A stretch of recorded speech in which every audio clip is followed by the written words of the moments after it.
Welcome to 15-Minute Fundamentals, where we break down crypto projects and learn about the drivers behind the data you see on our charts. Today, I'm joined by Teddy Woodward, co-founder of Notional Finance, a fixed-rate and fixed-term lending protocol built on Ethereum.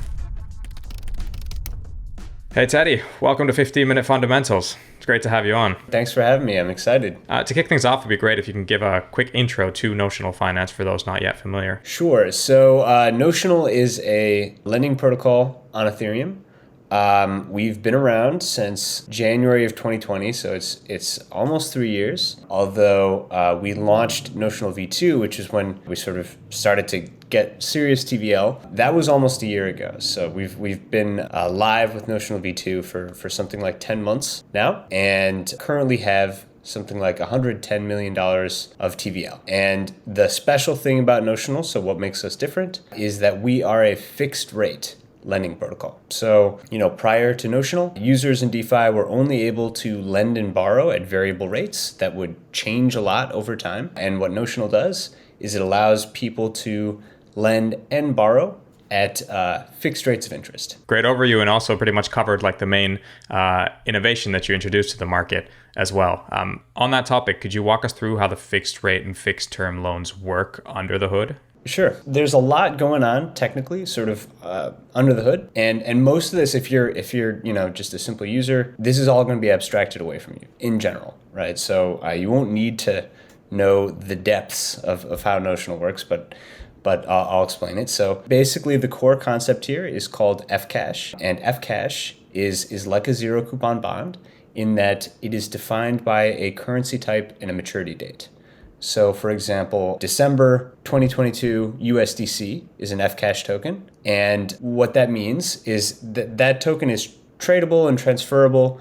And on its maturity date, so on December 2022, it is redeemable for 1 USDC on Notional, right? So it effectively represents USDC at a specific future date. That's what's special about fCash. And the way we use this to enable fixed rate borrowing and lending is we allow people to trade between USDC today and USDC at specific future dates as represented by fCash. So actually, when you're borrowing and lending, what you're actually doing is buying and selling fCash. Okay, so think about it from a lender's perspective. So I have my USDC and I want to lend at a 5% fixed rate for the next 6 months, right? So I want to lend until March of next year. What I'm actually doing on Notional is I'm selling my USDC today and I'm purchasing March 2023 USDC. And the exchange rate at which I make that trade implies a fixed interest rate over that period of time. So I might sell 100 USDC and get in return 102 March 2023 USDC, right? Which means that I'm earning 2 USDC of interest over the next 6 months,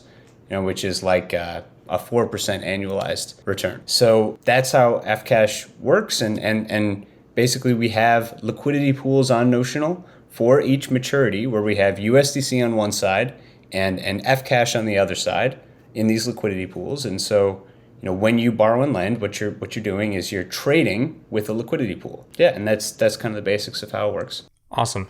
Great, clear overview of a technical concept. And like you said, from a user's perspective, it's a lot more straightforward, but always good to know what's going on under the hood. Zoom out a bit from the technicals. Let's speak about the financials and the whole economic model of Notional. So if you could just walk through who pays fees for what and when and who they accrue to. So what's the split between liquidity providers and the protocol? Yeah. So I've noticed that with lending protocols, you guys classify the interest that borrowers pay to lenders as fees that the protocol generates? Yes, a supply side revenue. So fees paid that accrue to supply side participants. So in this case, the lenders. Yeah. So this is actually kind of it's a complicated one for Notional because there's basically two kinds of fees. On the one hand, when you borrow on Notional, you're paying interest, right? And essentially that interest is going to liquidity providers or lenders. Now, I don't believe the token terminal captures that for us. Instead, the way we define fees is like basically anytime somebody borrows or lends, they're trading on a liquidity pool, right? And similar to a Uniswap or a balancer we charge a transaction fee anytime somebody borrows or lends. And that transaction fee is split between liquidity providers and the protocol. So, again, similar to what you'd see in sort of regular exchanges. So it's an interesting thing with Notional because you've got like these two, depends how you want to think of like what is a fee. Now, I think if you included the interest that borrowers paid, the fee number would look a lot higher. But like Notional doesn't get any part of that. Where Notional gets paid is like this transaction sort of trading fee. We get basically a cut of every one of those fees. Yeah, as you said, we're currently only tracking the trading fees paid, which is split 80-20 between liquidity providers and the protocol, as seen on the revenue share chart here. Pure interest fees paid are not showcased, but once they're added, viewers will get to see that 100% of these go to the supply side participants, as you mentioned, so they don't affect the protocol's earnings in any way and are thus not an indicator of financial performance directly.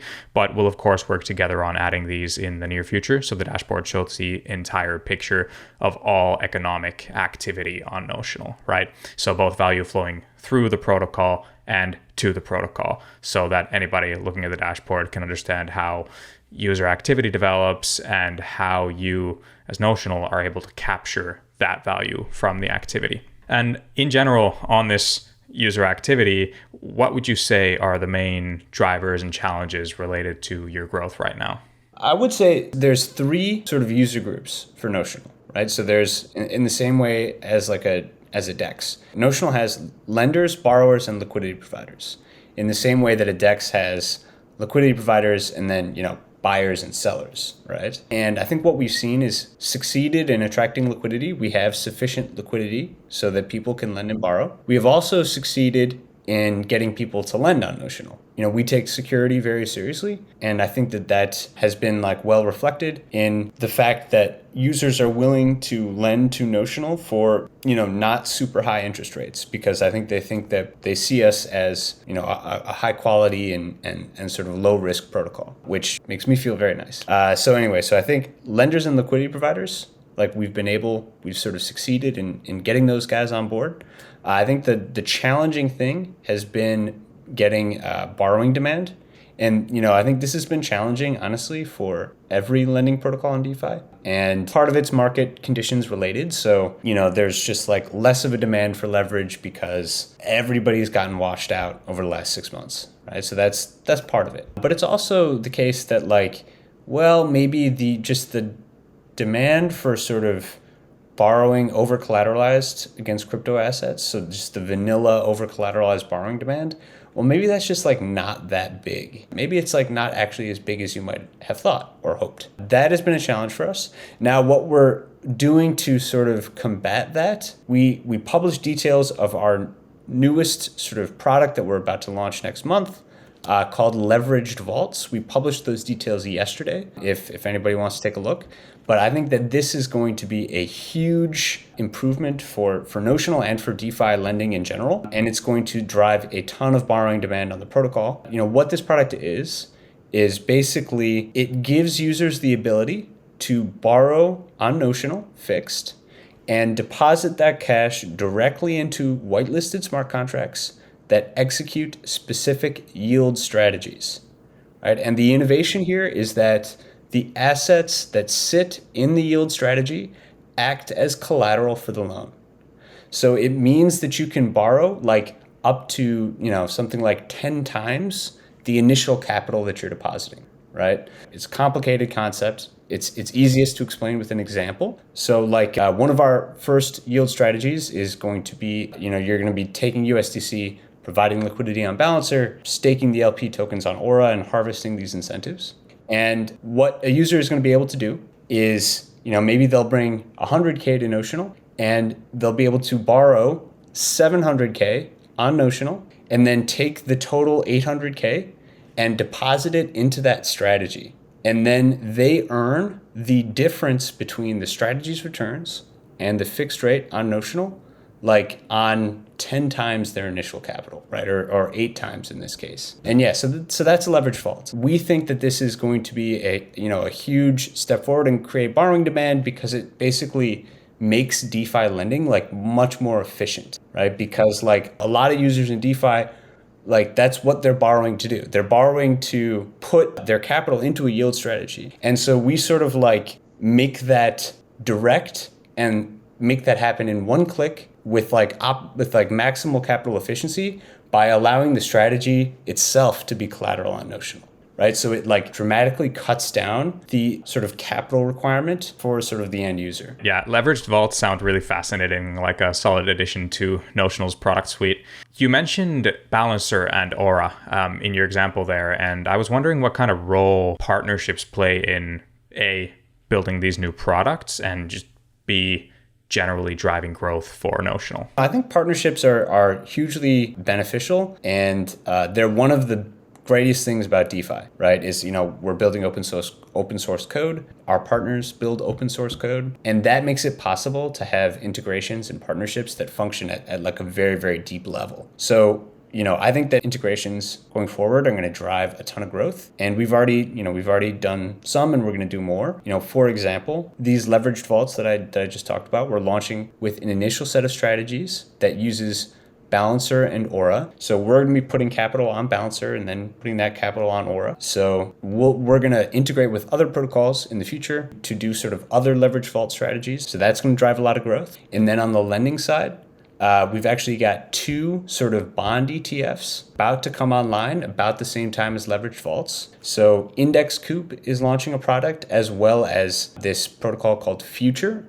And both of these products, they're ERC20 sort of bond funds that lend fixed on Notional and then roll that lending forward, sort of manage the maturities for lenders. So lenders just get an easy access to an ERC20 token that is like auto rolling forward. And those are also 2 big integrations that make it really easy for lenders to provide capital to Notional, right? And I think that those in combination with like the integrations on the leveraged vault side are going to drive like a ton of volume. And it's because Notional is an open source protocol. And I think that this is like the great thing about DeFi. Yeah, 100% agree. And I'll actually make sure to add some info about the leveraged vaults into the show notes. Anyone interested in diving deeper can do that. We've covered a lot of really interesting topics here. And I just have one final question for you, which is that outside of everything that we've discussed here on upcoming developments, new products, etc., what else is on Notional's long-term roadmap? Other stuff coming up. We're launching this leverage vault product. There's going to be a lot more of these leverage vault strategies that we're going to build, and partner protocols are going to build with us.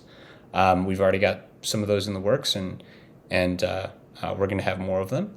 So that's coming. Now, I think that is going to do a lot to stimulate borrowing demand. After that, though, Notional still has things that could be improved. For example, the liquidity providers that we talked of earlier, they're extremely important to Notional's success. And like to date, Notional has been forced to incentivize them quite heavily with the node token. And that is not ideal. And so I think the next batch of upgrades to the core protocol after launching leveraged vaults are going to be focused on improving liquidity provider returns and efficiency.